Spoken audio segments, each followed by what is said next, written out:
In the starting position, the right innominate is in relative internal rotation and the right hip is in relative adduction. The left innominate is in relative external rotation and the left hip is in relative abduction. As we lift the knee, the rotation changes.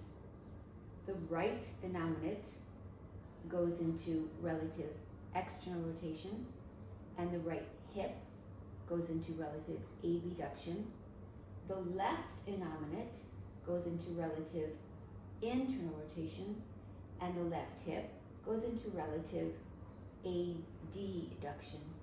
Notice as the hip goes into adduction, the distance between the proximal femur, the coccyx, the sacrum, and the ischium increases.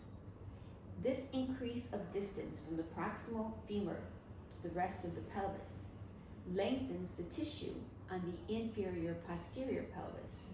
The tissue, the 6 deep external rotators, the glute maximus, piriformis, posterior pelvic floor, and other tissues in this area.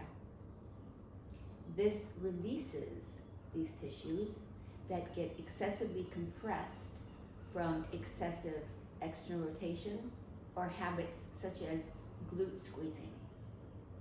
That is caused by the adduction moment as the left hip goes posterior to the right. When we return to the original starting position, the rotations return also. As we lower the knee, the right innominate returns into internal rotation, the right hip returns into adduction, the left innominate returns to external rotation, the left hip returns to abduction. But now the same benefits that I spoke of before regarding the adduction moment on the left hip are occurring on the right hip.